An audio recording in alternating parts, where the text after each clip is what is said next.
Assalamualaikum warahmatullahi wabarakatuh. Halo teman-teman semuanya, bertemu lagi dengan saya.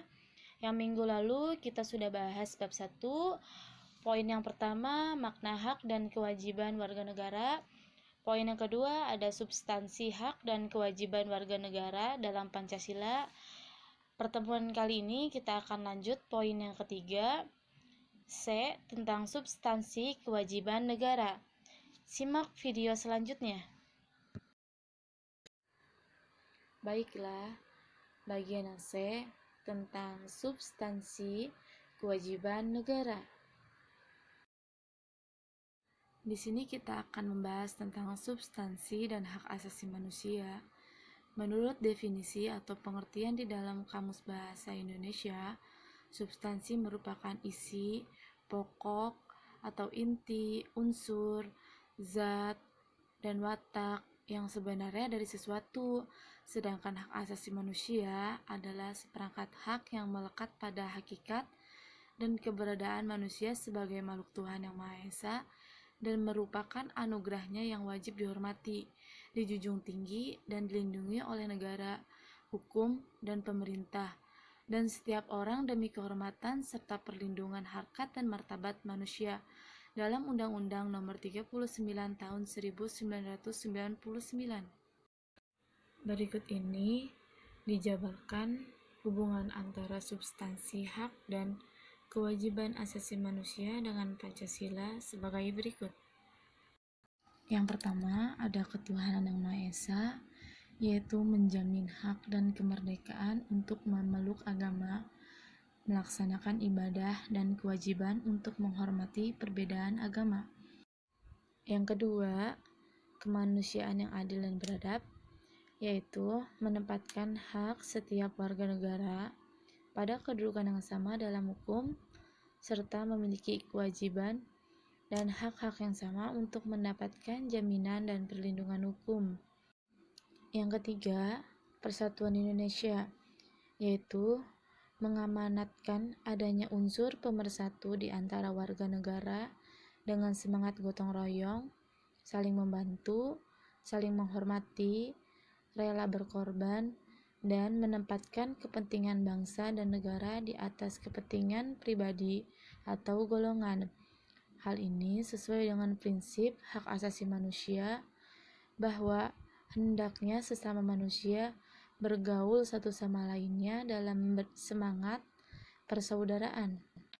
Yang keempat, kerakyatan yang dipimpin oleh hikmat kebijaksanaan dalam permusyawaratan perwakilan, yaitu dicerminkan dalam kehidupan pemerintah, bernegara, dan bermasyarakat yang demokratis, menghargai hak setiap warga negara untuk bermusyawarah mufakat yang dilakukan tanpa adanya tekanan, paksaan, ataupun intervensi yang membelenggu hak-hak partisipasi masyarakat. Dan yang kelima, keadilan sosial bagi seluruh rakyat Indonesia, yaitu mengakui hak milik perorangan dan dilindungi pemanfaatannya oleh negara, serta memberi kesempatan sebesar-besarnya pada masyarakat. Substansi hak dan kewajiban asasi manusia dalam nilai instrumental Pancasila. Nilai instrumental merupakan penjabaran dari nilai-nilai dasar Pancasila. Nilai instrumental sifatnya lebih khusus dibandingkan dengan nilai dasar. Sedangkan kata lain, nilai instrumental merupakan pedoman pelaksanaan kelima sila Pancasila. Perwujudan nilai instrumental pada umumnya berbentuk ketentuan-ketentuan konstitusional mulai dari Undang-Undang Dasar sampai dengan peraturan daerah. Hak dan kewajiban asasi manusia juga dijamin dan diatur oleh nilai-nilai instrumental Pancasila. Adapun peraturan perundang-undangan yang dijamin hak asasi manusia diantaranya sebagai berikut. A. Undang-Undang Dasar Negara Republik Indonesia tahun 1945, terutama pada pasal 28A sampai 28J. B. Ketetapan MPR nomor 17/MPR/1998 tentang hak asasi manusia. Di dalam TAP MPR tersebut terdapat piagam hak asasi manusia Indonesia. C. Ketentuan dalam undang-undang organik yaitu yang pertama ada Undang-Undang Republik Indonesia Nomor 5 Tahun 1998 tentang Konvensi menentang penyiksaan dan perlakuan atau penghukuman yang kejam, tidak manusiawi atau merendahkan martabat manusia. Yang kedua, ada Undang-Undang Republik Indonesia Nomor 39 Tahun 1999 tentang Hak Asasi Manusia. Yang ketiga, ada Undang-Undang Republik Indonesia Nomor 26 Tahun 2000 tentang Pengadilan Hak Asasi Manusia. Yang keempat, ada Undang-Undang Republik Indonesia Nomor 11 Tahun 2005 tentang Konvenan Internasional Hak-Hak Sipil dan Politik. Yang kelima, ada Undang-Undang Republik Indonesia Nomor 12 Tahun 2005 tentang Konvenan Internasional Hak-Hak Ekonomi, Sosial, dan Budaya. D. Ketentuan dalam Peraturan Pemerintah Pengganti Undang-Undang atau Perpu Nomor 1 Tahun 1999 tentang Pengadilan Hak Asasi Manusia. E. Ketentuan dalam Peraturan Pemerintah Nomor 2 Tahun 2002 tentang tata cara perlindungan terhadap korban dan saksi dalam pelanggaran hak asasi manusia yang berat. Peraturan Pemerintah Nomor 3 Tahun 2002 tentang kompensasi, restitusi, rehabilitas terhadap korban pelanggaran hak asasi manusia yang berat. F. Ketentuan dalam Keputusan Presiden atau Kepres. Yang pertama ada tentang Komisi Nasional Hak Asasi Manusia, dan yang kedua ada pengesahan konvensasi serta kebebasan berserikat dan perlindungan untuk berorganisasi.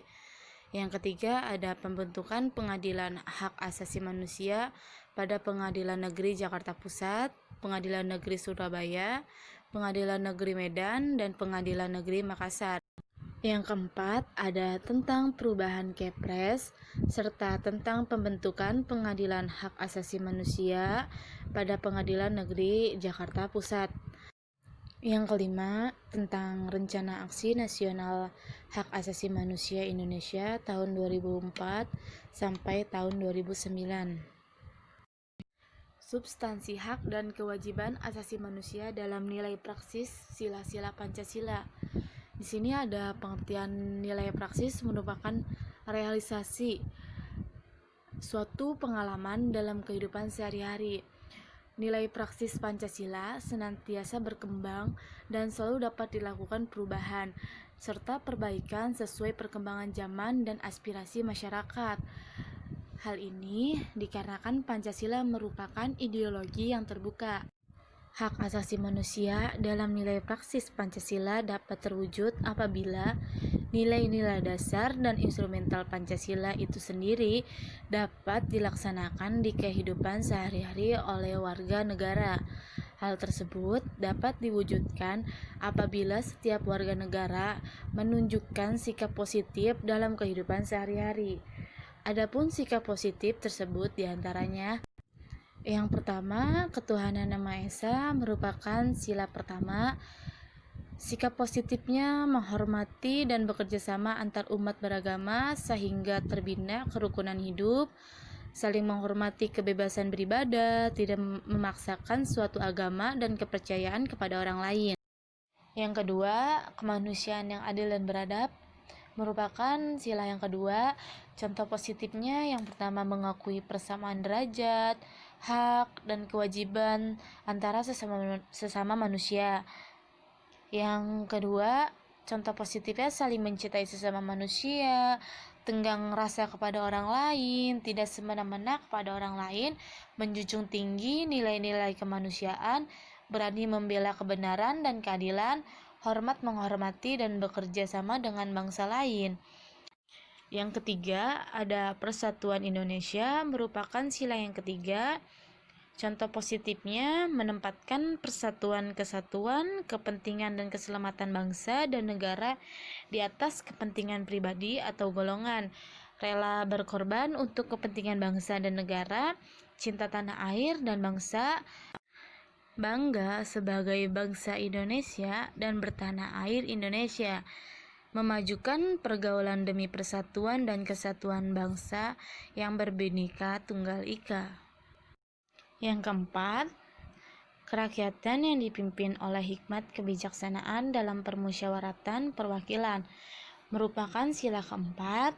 Sikap positifnya mengutamakan kepentingan negara dan masyarakat, tidak memaksakan kehendak kepada orang lain, mengutamakan musyawarah dalam pengambilan keputusan untuk kepentingan bersama, serta menerima dan melaksanakan setiap keputusan musyawarah, dan mempertanggungjawabkan setiap keputusan musyawarah secara moral kepada Tuhan Yang Maha Esa.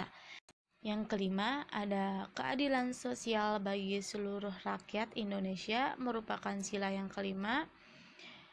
Sikap positifnya menjaga keseimbangan antara hak dan kewajiban, menghormati hak-hak orang lain, suka memberi pertolongan kepada orang lain, menjauhi sikap pemerasan kepada orang lain, menjauhi sifat boros dan gaya hidup mewah, rela bekerja keras, dan menghargai hasil karya orang lain. Poin D, tentang kasus pelanggaran hak dan pengingkaran kewajiban. Pelanggaran hak warga negara merupakan akibat adanya kelalaian atau pengingkaran terhadap kewajiban baik yang dilakukan oleh pemerintah maupun warga negara sendiri. Pelanggaran hak dan pengingkaran kewajiban warga negara diantaranya disebabkan oleh faktor sebagai berikut. Yang pertama, adanya sikap egois atau terlalu mementingkan diri sendiri. Yang kedua, rendahnya kesadaran berbangsa dan bernegara. Yang ketiga, sikap tidak toleransi. Yang keempat, penyalahgunaan kekuasaan. Yang kelima, ketidaktegasan aparat penegak hukum. Dan yang keenam, penyalahgunaan teknologi. Kasus pelanggaran hak warga negara. Salah satunya contoh dari pengamen di simpang jalan raya. Mereka merupakan golongan warga negara yang kurang beruntung karena tidak bisa mendapatkan haknya secara utuh. Kondisi yang mereka alami salah satunya disebabkan oleh terjadinya pelanggaran terhadap hak mereka sebagai warga negara. Pelanggaran terhadap hak mereka untuk mendapatkan pendidikan, sehingga mereka menjadi putus sekolah dan akibatnya mereka menjadi anak jalanan. Ini merupakan contoh kasus pengingkaran kewajiban warga negara. Adanya yang membuang sampah sembarangan, melanggar aturan lalu lintas, merusak fasilitas negara, tidak membayar pajak kepada negara, dan tidak berpartisipasi dalam usaha pertahanan dan keamanan negara atau Siskamling.